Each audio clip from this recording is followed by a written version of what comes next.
problema está no meu microfone ou uma coisa aí? Deu ok já? Pode falar. Ok?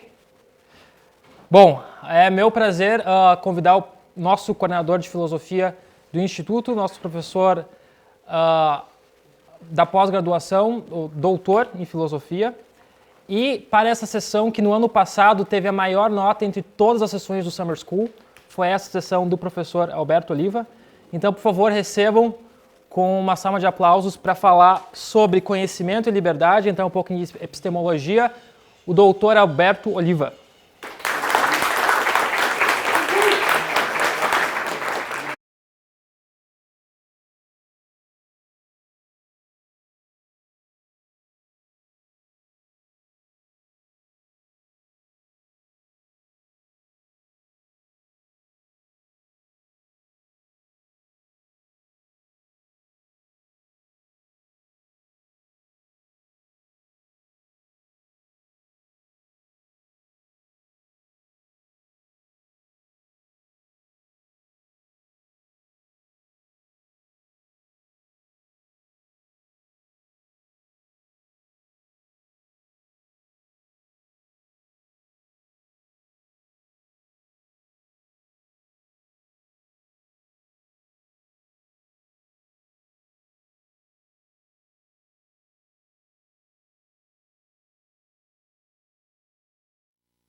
Fechou.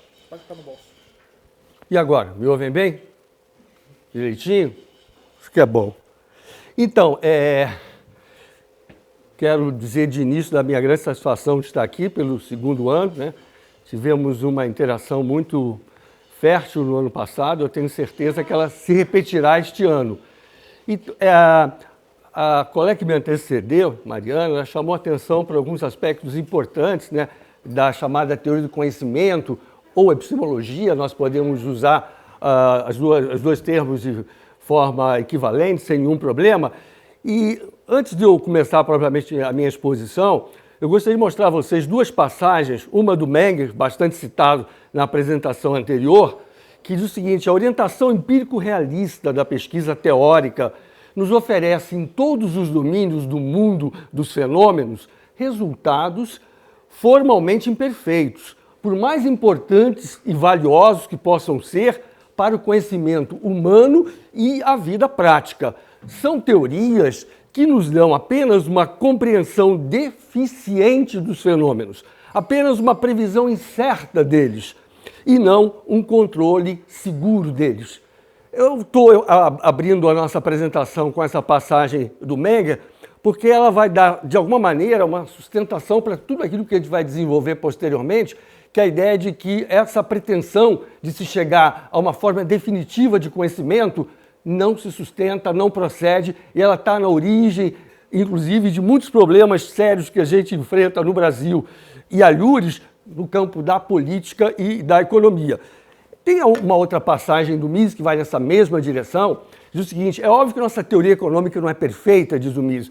Não existe perfeição no conhecimento humano, nem em qualquer outra realização humana.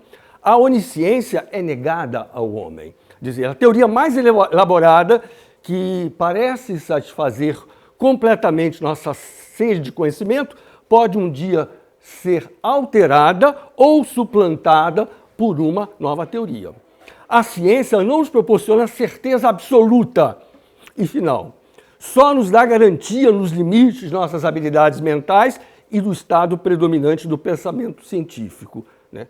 Um sistema científico, é importante isto, não passa de uma etapa da busca progressiva e interminável de conhecimento. Então, são duas passagens que expressam de forma lapidar qual é a natureza do pensamento epistemológico que se faz presente no âmbito da doutrina liberal. Tá? Então, isso vai nos acompanhar até o fim, porque a gente sabe historicamente que o conhecimento foi apresentado em vários momentos como capaz de nos libertar da condição humana, né? Nos livrar das amarras, nos livrar das dificuldades que nós enfrentamos lidando com uma ambiência que, o mais das vezes, não nos é favorável. Então, a gente sabe disso. E essa ideia do conhecimento como libertação, ela tem alguns problemas sérios quando ela é transferida para o campo da política e derivadamente para o campo da economia. Por quê? Porque essa ideia de que o conhecimento nos libertará implica o estabelecimento da verdade. Porque eu não posso chegar e dizer isto é conhecimento, como nós vamos ver daqui a pouco, sem que eu, de certa maneira, postule a conquista da verdade. Então nós vamos ver que, para a tradição liberal, não há verdade a ser alcançada no horizonte imediato. Pode ser que lá no fim do processo, essa verdade venha a ser alcançada. O problema é que, enquanto a pesquisa prosseguir, como eu vou mostrar mais adiante, nós não temos como dizer, isto está comprovado, isto é definitivo e, portanto, pode ser aplicado a todos os domínios, seja no controle das forças cegas da natureza, seja na remodelação da sociedade. Então, essa é a argumentação central. Nós não temos esse conhecimento definitivo. Essa é a questão. E isso vai ter implicações importantes, tanto no campo da economia, como dizia antes, como no campo da política. Então, a pergunta que se impõe logo de cara, para que conhecer? Se para chegar à solução de problemas em uma ambiência que muitas vezes nos é hostil, para isso nós buscamos conhecimento, se o mundo fosse um perfeito jardim com belas flores e que não nos desafiasse o tempo todo, qual seria a serventia, qual seria a finalidade de se buscar conhecimento cujos resultados são sempre incertos e cujo processo dedicado à obtenção de conhecimento é sempre penoso. Então, qual seria? Agora, há outro aspecto também que a curiosidade, né? A nossa inteligência está o tempo todo buscando explicações para tudo que se manifesta diante dos nossos olhos. A todo tempo nós estamos em busca de explicações. Os gregos falavam no taumaston, que significa exatamente esse maravilhamento. Você fica olhando o mundo organizado, o cosmos, os planetas, a Terra. Então esse maravilhamento decorre também da pergunta, por que há alguma coisa em vez de nada?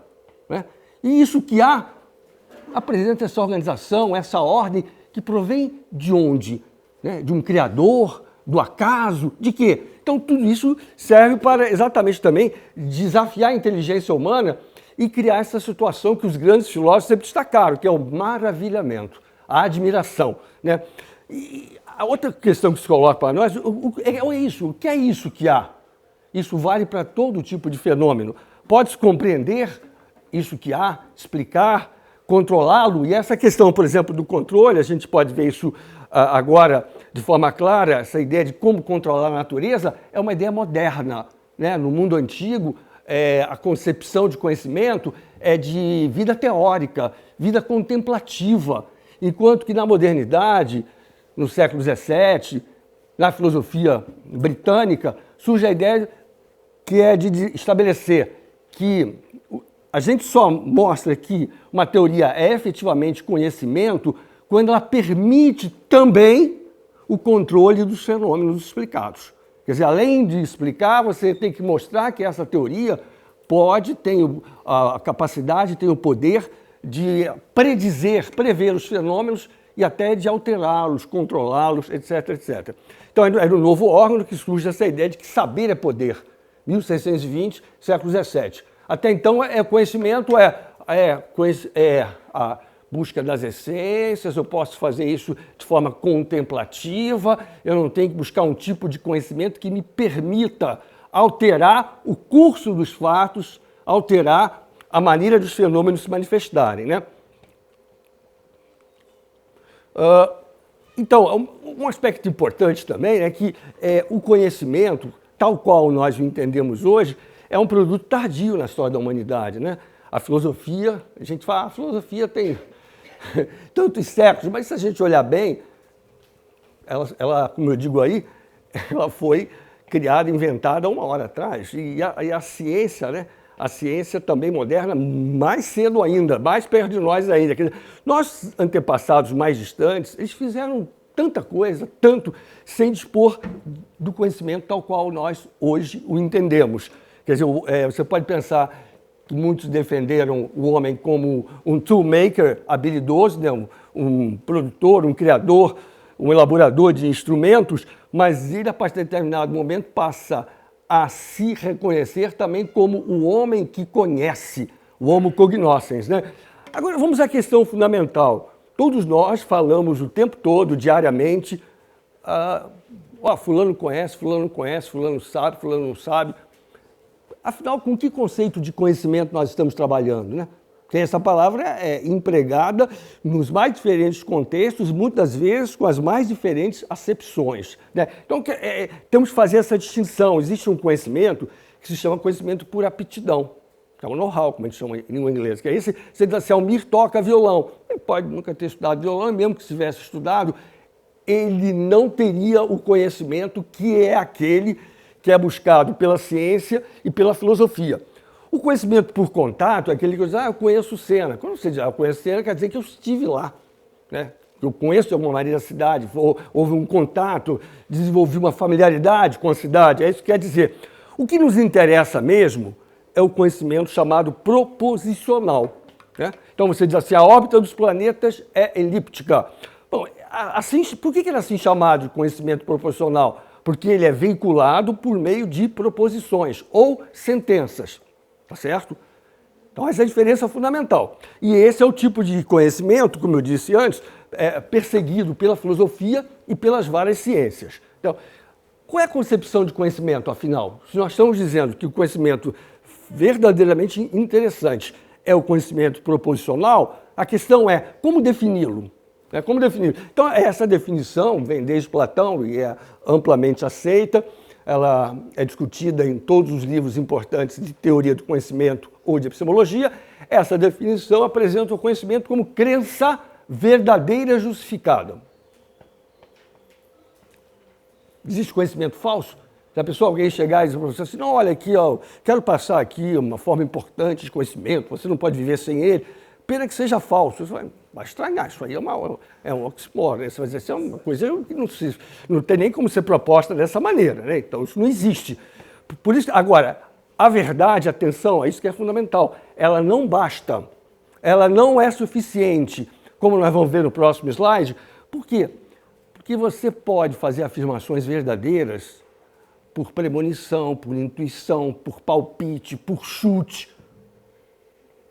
Isso ainda não caracteriza conhecimento. Então, a astróloga ela fez um mapa astral, disse, eu não disse a você que você conseguiria um emprego no mês seguinte? Mas pode ter acertado, premonição, chute, palpite. Tá? Isso não configura conhecimento, porque exatamente para que algo seja qualificado de conhecimento, é fundamental que ele venha acompanhado, seguido de justificação. A justificação é entendida como boas razões. Vamos ver isso um pouco mais adiante. Agora, vocês dirão, qualquer afirmação é verdadeira? Se eu pergunto a você, que horas são? Essa afirmação é verdadeira? É verdadeira essa afirmação? Que horas são? Nenhuma pergunta é verdadeira ou falsa. Não é? Ela pode ser fundamental para nos guiar o pensamento. Mas a pergunta em si não é nem verdadeira nem falsa. Do mesmo jeito, se eu digo, podia fechar um pouco essa porta aí, se eu dou uma ordem desse tipo, ele vai fazer. O Gianluca, precisa não, o Gianluca vai lá e faz mesmo. Se eu dou uma ordem, isso pode... Se eu dou uma ordem, isso pode aparecer sob a forma de regra, de norma, né? Se eu dou uma ordem, ela também não é nem verdadeira nem falsa. O Gianluca podia dizer, não, vai ficar quente, não vou fechar a porta. Vai ficar quente, as pessoas não vão achar agradável caso eu feche a porta. Então, o que acontece? Ordens, regras, normas também não são nem verdadeiras nem falsas. Então, por isso que as sentenças que verdadeiramente nos interessam são as declarativas. Porque só elas podem postular conhecimento, tá? Então, as pessoas perguntarão como Pilatos, mas o que é a verdade? Essa questão é essencial, porque todo dia nessas redes sociais, esses trogloditas esgrimindo para lá e para cá, um fala que é verdade, outros que é mentira, outros que lá, trabalham livremente com os conceitos de verdade, né? Como se fosse algo pessoal e subjetivo. Então, a verdade, tal qual nós tendemos a entendê-la, é a verdade como correspondência, né? O senso comum, né? Os nossos relacionamentos cotidianos, diários, estão todos eles assentados na teoria da verdade como correspondência. Se eu digo, João, parou de piscar ali, Então, significa que a minha afirmação tem que estar em correspondência com algum fato, fenômeno que esteja acontecendo naquele aparelho que eu estou apontando. Ninguém se entenderia no dia a dia se a teoria da verdade como correspondência fosse abandonada. Porque vai lá que tem uma pessoa esperando na porta, você vai lá, não tem ninguém na porta, você diz, tudo bem, mas é uma ordem. Mas você pode dizer, uma pessoa está esperando você na porta. Acho que lá não conta ninguém, espera aí. A própria comunicação entre as pessoas, ela entraria em pane se as pessoas não respeitassem exatamente essa ideia de verdade como correspondência. A verdade como coerência, ela aparece mais em ciências como a lógica, a matemática, mas são também extremamente importantes no cotidiano. Essas concepções de verdade como coerência, como consistência, porque você não pode dizer uma coisa agora, daqui a 10 minutos, se desdizer, entrar em contradição, que aí, como a gente diz em meta-matemática, o sistema perdeu totalmente a consistência, né? Você faz uma afirmação e depois faz uma negação sobre a mesma coisa, de um mesmo ponto de vista, aí vai dizer, não dá, aqui tem problema, né? Aquilo que eu disse antes, a verdade é condição necessária, mas insuficiente para se ter conhecimento. Se for a verdade alcançada, será também necessário apresentar boas razões para a crença, né? Pode fazer uma afirmação verdadeira, por exemplo, como eu disse antes, possui uma crença verdadeira por palpite, premonição, chute, feliz coincidência, né? A prova é que está cansado de chutar e acertar. Então, daí a necessidade de enfrentar o desafio da justificação. Que desafio é esse? Consiste essencialmente na apresentação de boas razões. Isso é essencial. Por que acredito que o asfalto está molhado por ter chovido? De onde surgiu essa minha crença? De onde tirei isso? E por que eu não penso em outros fatos ou eventos que possam ter produzido essa situação? Então, eu preciso apresentar boas razões para que as pessoas levem a sério o que eu estou dizendo, né? Então, por isso que aqui nós chamamos atenção para o fato de que boas razões podem se apoiar em cálculos, mensurações, observações diretas, indiretas, reunião de evidência empírica, testemunho confiável. Tudo isso pode ser arrolado no conjunto das boas razões, né? Então, agora entramos num problema essencial. As sentenças que realmente nos interessam, as proposições que realmente nos interessam, são as que generalizam no campo do conhecimento. Tá certo? Nós vamos ver por quê.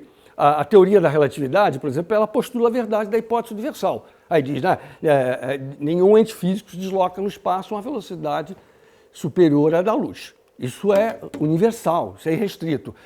Quando a gente, por exemplo, talvez tenha alguém aqui tenha graduação em História, a história é o estudo de quê? Do singular, do único, do irrepetível, né? É uma ciência chamada tecnicamente de ideográfica. Por exemplo, Mises, no livro o The Ultimate Foundations, ele está o tempo todo chamando a atenção para a importância daquilo que é particular, que é repetível, que é ideográfico, que pertence ao campo da história. Então você fala, a queda da Bastilha ocorreu em 1789. Tudo bem. Agora, essa afirmação vai ser associada com outras de que forma? No âmbito de um estudo dedicado à Revolução Francesa. Eu não vou poder dizer, todas as revoluções ocorrem com um ano de final 9. Alguém vai dizer, isso é estranho, né? Isso é estranho. Então, quando você fala, a sociedade brasileira é estratificada. Bom, isso é um estudo de caso, sociedade brasileira. É estratificada, né? Agora, se você diz assim, as sociedades até hoje estudadas se apresentaram estratificadas. Até hoje estudadas. Então, você viu que há diferença entre as pessoas em termos de poder, riqueza, prestígio, coisas do gênero. Bom, quando você faz isso, você tem uma limitação temporal importante, porque você está cobrindo só casos conhecidos. Esse tipo de estudo é importante? Mas não é o ideal. O ideal seria se eu pudesse dizer todas as sociedades são estratificadas, todas. Com isso eu estou dizendo as que foram acompanhadas no passado, as que estão sendo observadas no presente e até aquelas que eventualmente virão a existir a partir de profundas transformações que venham a sofrer, coisas do gênero. Então, isso aqui é interessante, porque aí você está falando que as sociedades são todas elas estratificadas, envolvendo casos conhecidos e novos que venham a existir. Essas são as ciências nomotéticas, né? Que o nomo em grego significa lei. São aquelas ciências que enunciam leis. São as que interessam, porque aí você, inclusive, tem capacidade de fazer predição. Né? Você está dizendo para as pessoas, olha, se alguma nova sociedade vier a ser encontrada, ela também vai se mostrar estratificada. É isso que você está dizendo para as pessoas, em última análise. Né? Então, por exemplo, enunciado singular, você diz, este metal conduz à eletricidade. Muito interessante. Enunciado existencial. Alguns metais conduzem à eletricidade. Muito bom. Agora, todos os metais conduzem à eletricidade. Isso aí é o paraíso, né? De quem pesquisa, todos os metais conduzem à eletricidade. Que beleza. Abrange os casos observados e os ainda por observar. A gente chama isso tecnicamente de universal categórico, tá? Porque ele não admite limitações, restrições, tá? Ele é fundamental por isso. Então, se você diz, e essa é uma afirmação que aparece parafraseada por mim na obra do Marx, né? As evoluções ocorrerão nas sociedades com maior desenvolvimento das forças produtivas. Então, você tem uma teoria que está assumindo riscos, né? Ela está fazendo predições que podem vir a arruiná-la, mas ela está fazendo, ela está dizendo, todas as evoluções que vierem a ocorrer terão essa característica. Não vão acontecer em países agrários, não vão acontecer em países que ainda estão em transição para o capitalismo, como Marx gostava de dizer, né? Agora nós entramos no problema essencial, quer dizer, como é que nós vamos constatar a verdade em teorias gerais? Né? Aquele do tipo lá, todas as sociedades são estratificadas. Como é que a gente constata a verdade desse universal categórico ou restrito? Como é que a gente faz isso? É muito complicado. Por quê? Porque você tem essas teorias que fazem inferências ampliativas. O que significa isso? Elas vão do conhecido para o desconhecido. O que a gente sabe sobre as sociedades? As sociedades que já existiram e as sociedades que já, ou melhor dizendo, que existem atualmente. É isso que a gente sabe. Só que quando você diz todas as sociedades são estratificadas, você está passado, presente, se for aqui para o futuro. E esse é um problema. E toda vez que você faz isso, o risco de a generalização ser abalada, abalroada por uma contra-evidência, como a gente chama tecnicamente, por um contra-exemplo, é muito grande. Por isso, com base em que você quer estender a casos inobservados, o que você constatou com relação a casos observados. Como é que você quer fazer isso? Com base em que justificação? Há muitos estudiosos, né, de várias ciências vão dizer o seguinte, mas espera aí, a natureza tem um curso uniforme. Isso aí também é o álibi do cientista, né? A natureza tem um curso uniforme, então a gente não precisa se preocupar muito com isso, porque se tem sido de determinar, os economistas gostam muito disso, né? Se tem sido, deve continuar sendo dessa maneira, mas não há nenhum fundamento seguro para se acreditar nesse princípio metafísico de que o que tem sido será do mesmo jeito, que o curso da natureza ele é uniforme, ele é regular, não há nenhuma justificativa para isso. Né? Aqui eu vou pular isso, porque senão a gente não vai ter tempo para discutir isso. Então, eu dizia antes a vocês, olha, no seio da doutrina liberal, a gente vai encontrar nos grandes autores a defesa do falibilismo, né? Contra o dogmatismo arrogante, como eu estou no meu livro. O que é esse falibilismo? O falibilismo é a ideia de que nós somos falíveis. Essa aparece no dicionário do Voltaire, no verbete tolerância, nós somos falíveis, nós podemos estar o tempo todo errados. Né? E o mais importante ainda é que as teorias, e nós vimos isso já, as teorias gerais, universais, como a gente viu, podem sempre vir a se revelar falsas. Tchau. Então, e por isso é que um caso de solitário de evidência negativa, um caso solitário basta para decretar a refutação da teoria. Então, onde é que está o porto seguro? Onde é que está a segurança de que nós podemos pegar uma teoria e aplicá-la na remodelagem da sociedade, no controle da vida econômica? Onde é que está essa teoria? Né?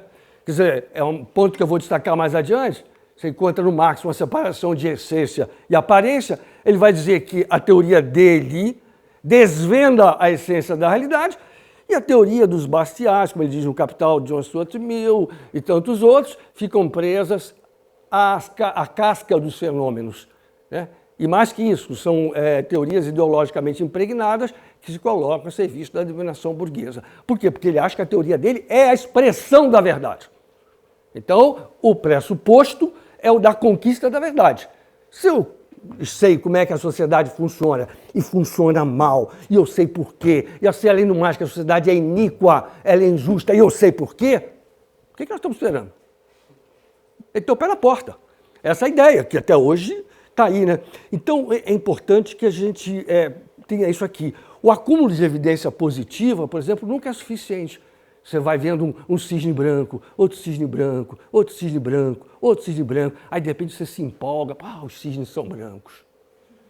Você fez isso por impulso psicológico, porque do ponto de vista lógico, do ponto de vista epistemológico, você não tem base e fundamento para fazer isso. Por quê? Porque poderia vir a aparecer um cisne não branco, como veio a acontecer na Austrália. Então, você não podia dizer, olha, eu garanto que só tem visto cisne branco, como é que vai aparecer um cisne que não é branco, isso é impensável, não sei o que. Não se justifica isso. Então, qual é a ideia? E eu não sei se vou ter tempo para desenvolver isso aqui por completo. A ideia é que eu desenvolva a concepção de conhecimento, né, nessa perspectiva falibilista, e desloco isso para o mercado também, chamando a atenção para a superação permanente de resultados. Então, isso só para vocês já terem uma ideia de aonde eu quero chegar. Então, o lema seria: tudo pode ser sempre superado. Né? Então, eu com isso estou dizendo que nenhum resultado possa ser definitivo, eu estou afirmando isso. Quando eu digo tudo pode ser sempre superado, eu estou dizendo que nenhum resultado tem como ser definitivo? Eu estou dizendo isso? Não. Não estou dizendo quando estou dizendo que pode. A palavra-chave aí, como diz em lógica modal, é pode. Eu não estou dizendo que vai ser superado, eu estou dizendo que pode ser superado. Então, nesse caso, eu também estou reconhecendo que há resultados que podem, lá no fim do processo, esses resultados podem se revelar definitivos. A teoria da relatividade ela pode ser a verdade definitiva sobre os fenômenos que ela estuda. Agora, enquanto a pesquisa prosseguir, não cabe pensar assim, que seja definitiva. Então, o português, isso não é piada, está tentando há mais de 10 anos refutar a teoria da relatividade. Se conseguir, passa a história da ciência. Ele está tentando há 10 anos, trabalha loucamente com esse objetivo. Então, nós não estamos dizendo, como eu disse, que a verdade não tenha como ser alcançada. Aí é o exemplo que eu acabei de dar. O nosso problema é que nós não temos como saber enquanto a pesquisa prosseguir. Isso define, por exemplo, o falibilismo em contraposição ao ceticismo. Eu não estou dizendo que a verdade não existe, a verdade jamais será alcançada. Eu não estou dizendo nada disso, estou dizendo outra coisa. Eu estou dizendo que as nossas teorias elas são vulneráveis, são frágeis, porque elas sempre terão que enfrentar novas evidências, e essas novas evidências poderão derrubá-las. É isso que eu estou dizendo. Mas pode ser que nunca apareça nada contra o darwinismo, contra a teoria da evolução. Pode ser, ou não. Então isso aí deixa o nosso sistema, isso que eu quero enfatizar, já adiantando desde já, deixa o nosso sistema aberto. O sistema de busca de conhecimento é aberto, o sistema de mercado é aberto. Ninguém pode chegar e dizer, essa conquista que está aqui e que hoje tem a completa adesão da esmagadora maioria dos consumidores, essa conquista aqui também, para todo sempre. Não virá jamais aparecer algo que possa rivalizar com ela, que possa superá-la ou se colocar no lugar dela. Não, isso é adivinhação, isso é futurologia. Ninguém pode chegar e dar uma declaração desse tipo. Esse é o ponto essencial. Então, rapidamente para ir cortando os negócios aí, quer dizer, nós estamos muito mal acostumados intelectualmente no Ocidente, porque nós lemos quase tudo de joelho. Porque os filósofos, eles nos ensinam que esta é a verdade última do mundo, que as coisas são assim assado, e fazem de todos nós vaquinhas de presépio, como se eles tivessem, por exemplo, conseguido chegar ao cerne das coisas, feito, quem sabe, uma audiência com Deus, tido uma audiência com Deus para chegar a todos os segredos últimos da realidade. Isso é uma característica da filosofia ocidental. E o Marx, ele é herdeiro disso aí, né? Por isso que ele diz no Capital, das Capitais, ele diz, a ciência seria supérflua se essência e aparência coincidissem. Só que qual é o problema? A essência é dele e a aparência é dos outros, né? Dos outros que ele está chamando de economia clássica, burguesa, coisas do gênero, né? Então esse é um ponto importante. E essa ideia de que se existe uma verdade, se ela foi conquistada, se ela foi comprovada, como eu disse antes, então ela está apta a ser utilizada nos mais diferentes domínios, seja na natureza, seja na sociedade, está apta a ser utilizada, amplamente utilizada. E se é para melhorar, se é para redimir a humanidade, afastar para todo sempre a iniquidade, a injustiça, por que não? Essa é a ideia que está subjacente a tudo isso. Né? Então, por isso que a humanidade será angelical. Marx chega a falar que voltaremos ao jardim de infância. Voltamos. Então, voltamos, jardim de infância, mas com outra coisa, com babador, né? Então, eu digo, sustento essa tese, no livro que eu estou escrevendo, toda utopia é perigosa porque ela acredita no fim do processo. Essa é a grande diferença com o liberalismo. Acredita no fim do processo, porque tem a conquista da verdade como algo que se apresenta como indiscutível. Não é alguma coisa que está, entre aspas, sub judice, não é alguma coisa que a experiência no futuro avaliará. Não tem nada disso. O resultado perfeito, ele se apresenta como pretensamente embasado no conhecimento definitivo. A gente viu lá no Mises, a gente viu lá no Meyer, que estão falando onde é que está esse conhecimento definitivo. Eles falam absoluto. Não está. Né? Vocês lembram do Mises dizendo, os homens não têm onisciência, os homens não são deuses. Aqui a ideia é você apresentar os homens não como deuses, mas como semideuses. Né? Eles pegam, o Marx e o Platão muito bem, né? Então ele pega a ideia do demiurgo. Né? Como é que é o demiurgo? Quer dizer, é o semideus que vai refazer a ordem do mundo, que vai refazer a sociedade sob novas bases. Né? Depois que sobrarem as cinzas da sociedade atual. Né? A ideia é essa. E, por isso é que o conhecimento é definitivo, nesse caso, é condição de possibilidade. Se você não tem conhecimento definitivo, alguém vai dizer, vem cá, mas por que nós temos que transformar assim essa sociedade de forma tão radical? Qual é a base disso? É cheque em branco? Como é que é? Qual é o fundamento disso?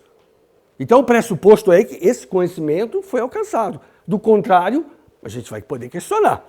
Por isso que eu digo ali que a utopia dá um endereço fictício da Terra Prometida e leva quase todo mundo para os campos de reeducação ideológica, que é o que a história do século XX mostrou muito bem. O endereço era da Terra Prometida. Depois você foi parar no centro de educação ideológica. É isso que aconteceu. Então, aqui, já para a gente se encaminhar para um resumo, né, que tem várias pessoas ali atrás, 5 minutos, 4 minutos. Eu estou ficando... Eles são terríveis, cara, me deixa em paz. Então,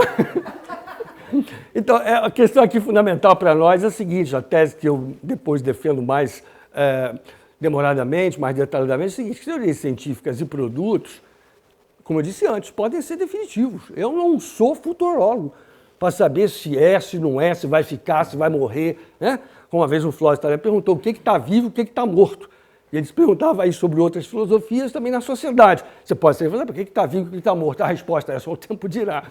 Então, quer dizer, teorias científicas e produtos podem ser definitivos, mas não se justifica apostar que o sejam, mesmo porque não tem sido. Tá? Se você olhar a história da ciência, que é a área da qual eu me ocupo, também se você olhar a história da ciência, o que você tem o tempo todo é o abandono de teorias.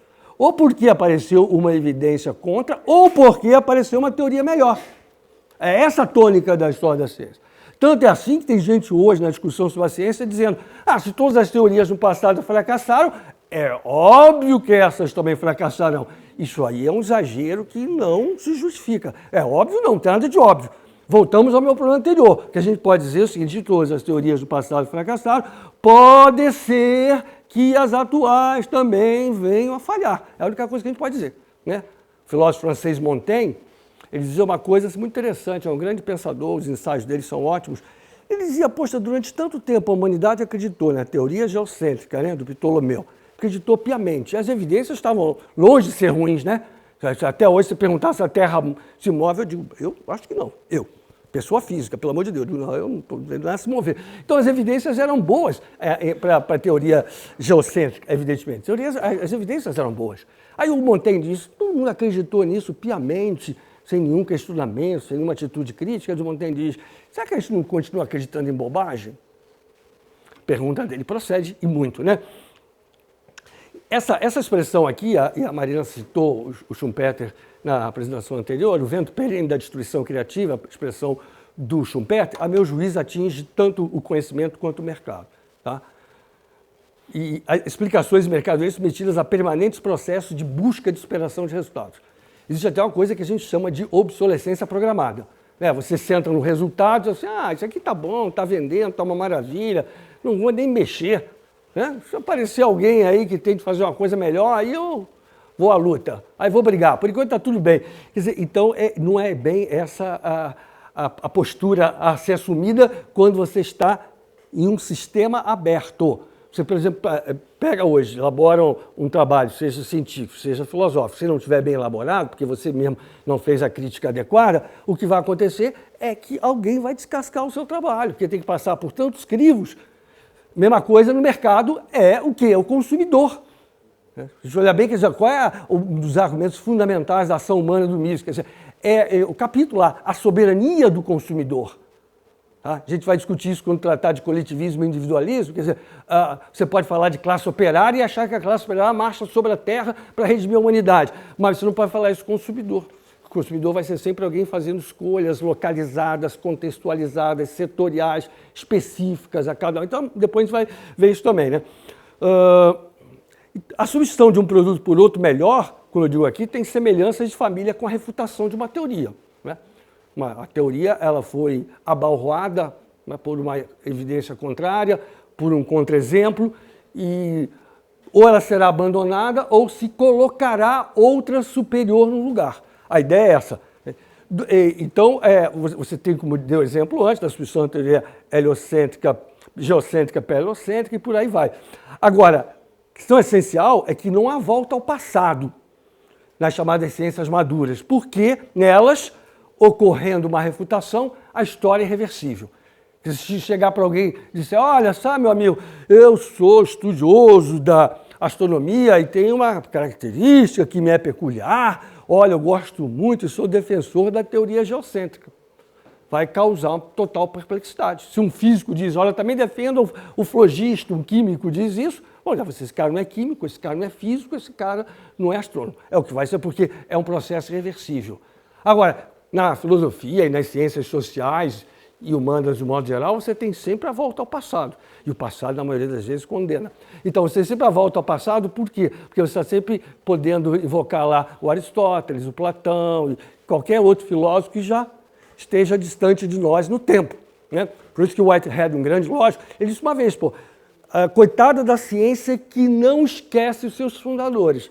No sentido que você precisa toda hora remeter, como disse fulano, como disse... Direito está cheio disso, né? Como disse fulano, como disse Beltrano. O pessoal se escora muito na autoridade daquele que produziu, né, o tratado tal qual, direito civil, direito comercial, não sei o que lá. Tem muito esse argumento de autoridade. Mas nas ciências maduras isso não acontece, porque o que ficou para trás já era, não tem volta ao passado. Esse é um ponto importante. Então, Mariana, você já quer me expulsar? Cadê Mariana? A outra está marcando lá a hora, então vamos fechar. Vamos ver. A questão que eu digo para vocês é o seguinte, o perfeito ainda não existe. É o ainda, não sei se vai existirá. Né? Seria pretensão dizer que ele existe. Então, se você adota uma postura falibilista, você não pode dizer que o perfeito já existe. Ele não existe. A pergunta é, existirá?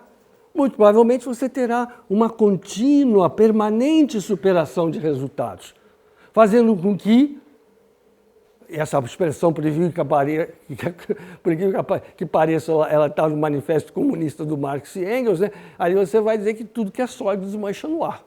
É só que o Marx identificou o fenômeno, mas ele diz o seguinte, isso quem faz é a burguesia, e a burguesia só produz coisas iníquas. Portanto, o ideal será que esse processo de superação permanente de resultados cesse de existir, essa tese dele cesse de existir, porque, claro, você tem conhecimento definitivo, sociedade perfeita, vai superar o quê? Superar para quê? Então, esse é o problema das utopias, que elas querem marcar o fim da história. E o fim da história é a morte.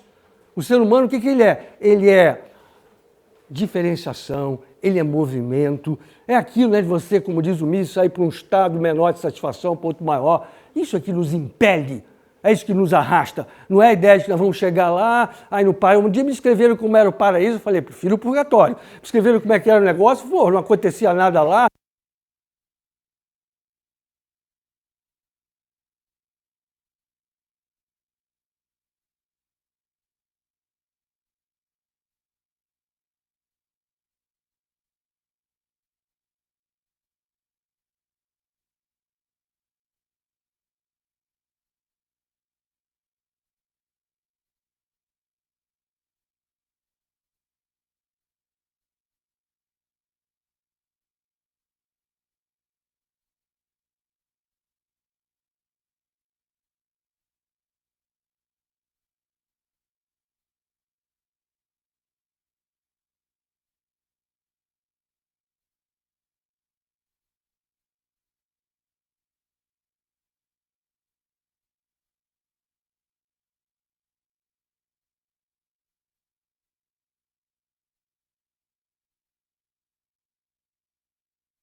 Ah, isso é a luz vermelha, pô. Isso é a luz vermelha, isso é coisa de louco. Então, ó. Então, a ideia será, e eu desenvolvo isso nos slides seguintes, né, seria não estabelecer identidade, mas estabelecer analogias, né, entre um processo e um sistema aberto, como aquele que a gente encontra no processo de produção de conhecimento e também nos processos de mercado. A ideia foi essa que eu vou. E depois tem uma outra parte aqui, a Mariana também tocou nesse tema importante, né, que é a dispersão do conhecimento, que é a tese hayekiana fundamental no individualismo e a ordem econômica. É fundamental essa tese dele, quer dizer, a dispersão do conhecimento entre as pessoas mostra que cada um de nós se beneficia, recorrendo à expertise de outrem ou de outro, de mais conhecimento que possui. Tá, você chega lá, já furou o cano, você pode contratar rapidamente um bombeiro hidráulico, então você está se beneficiando do conhecimento que você não detém e que provavelmente para sanar o problema você levaria muito mais tempo, despenderia muito mais energia e por aí vai, né?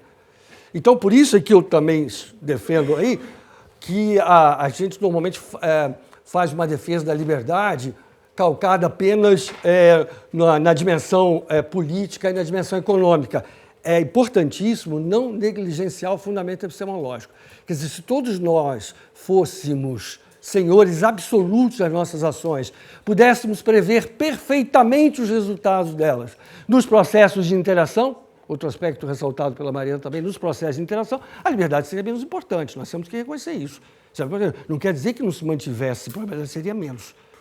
Então, no sistema aberto, é absolutamente fundamental, imprescindível para que nós possamos não só buscar nossos objetivos, nossas metas, mas que nós possamos fazer isso para tentar chegar aos melhores resultados.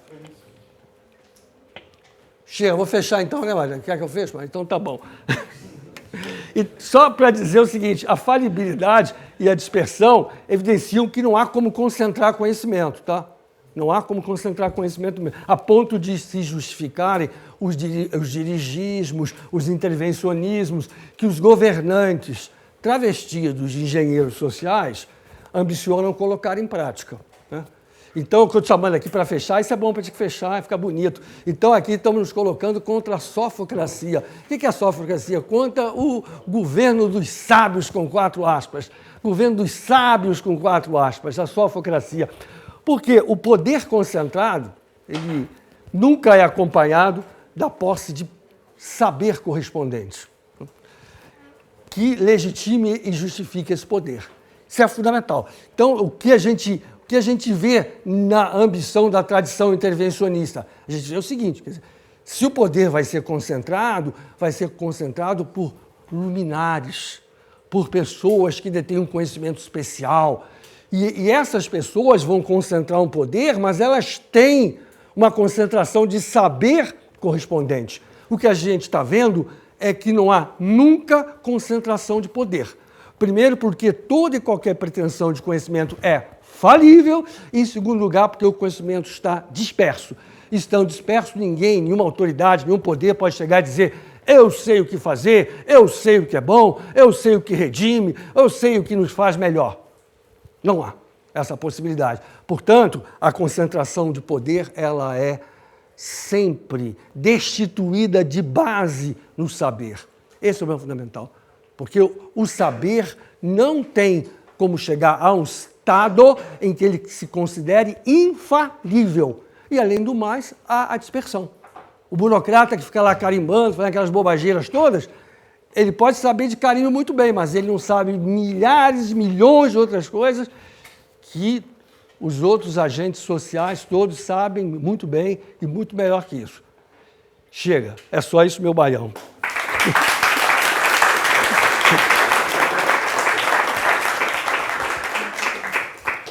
Uma pergunta.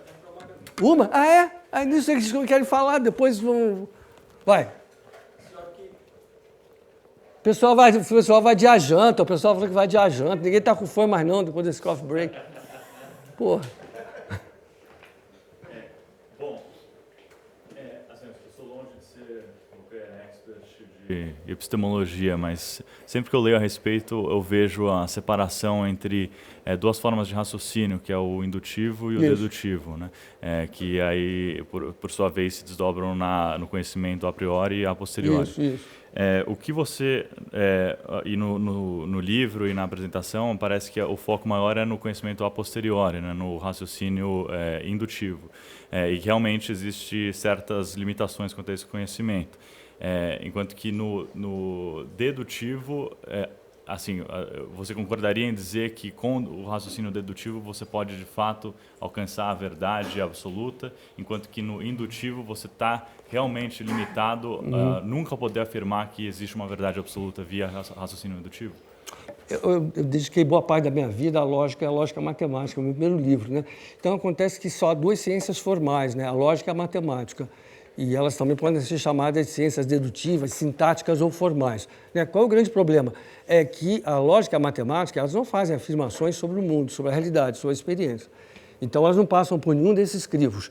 E elas são evidentemente, guiadas, estruturadas, embasadas naquele princípio a que eu me referi no começo, que é o princípio da consistência. Tá? Então, essa é a questão central. Você deve estar com uma questão em mente, o apriorismo Misesiano, talvez seja isso que você tem em mente. Eu até escrevi o prefácio do livro do Mises, Ultimate Foundations, né? E é uma questão muito difícil no pensamento Misesiano, realmente. Por quê? Porque ali ele está seguindo muito as pegadas de Kant, né? E ele está querendo indicar a existência de um tipo básico, fundamental de conhecimento que esse não precisa passar pelo crivo da experiência. Mas o que você tem? Você tem 3, 4 princípios fundamentais, porque depois ele reconhece que todo o resto não vai poder ficar encastelado no a priori, não tem condição. Porque senão você perderia de vista o acompanhamento da própria realidade. Tá? Agora, qual é a ideia? A ideia de todo o apriorismo, no fundo, é uma ideia euclidiana, que aparece nos elementos Euclides. E toda essa tradição, e o Mises leu Kant direitinho, toda essa tradição está preocupada em mostrar, isso particularmente em Kant, em mostrar que apesar de a matemática não ter nada a ver com a experiência, não ter nada a ver com a empiria, como dizem os gregos, apesar de nada a ver, ela serve para que nós elaboremos alguns axiomas. Então você pega os elementos de Euclides, você tem alguns axiomas, que servem de ponto de partida, e a partir deles você deriva algumas outras coisas. Teoremas, corolários, coisas do gênero. Quer dizer, a ideia seria essa. Há a possibilidade de chegar a alguma coisa, a um núcleo duro, a expressão usada pela Mariana também, a um núcleo duro, há a possibilidade de chegar a um núcleo duro que tenha um caráter axiomático? Essa é a grande questão.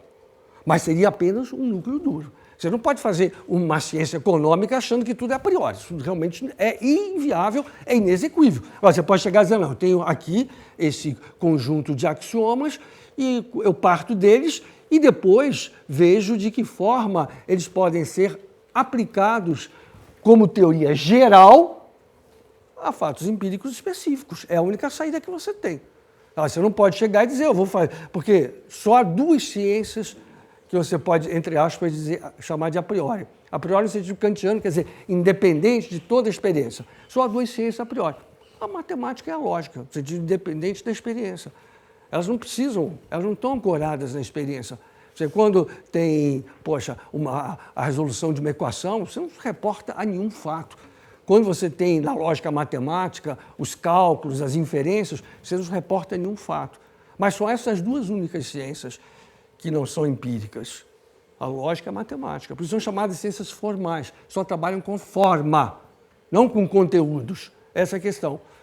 Mas essa é uma discussão que a gente pode depois vir aprofundar, porque ela é muito complicada no sistema misesiano. Oi? Só uma pergunta, porque pode ficar na dúvida da turma aqui. Só você microfone, ele vai explicar. É só para você explicar para a turma que alguém pode ter perdido o que é ciências maduras.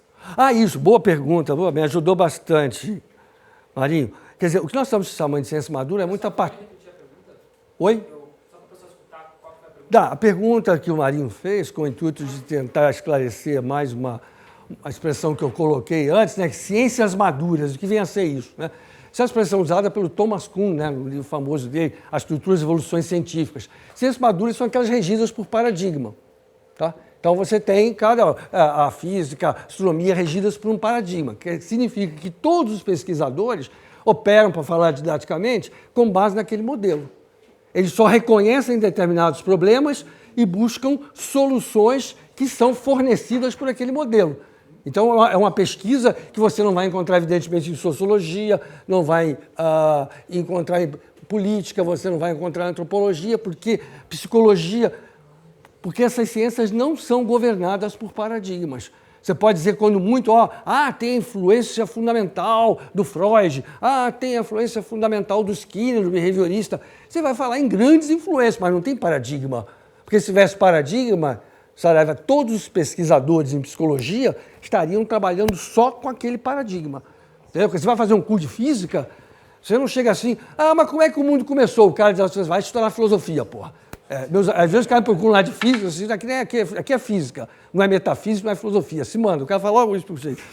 Por quê? Porque ali ele vai dizer, os problemas da física são esses aqui. Ele apresenta, primeiro, segundo, terceiro, quarto, mas não tem mais problema não, ele vai dizer, não. Mas, por exemplo, peraí, não podemos especular? Pode, mas aí você já está fora do paradigma.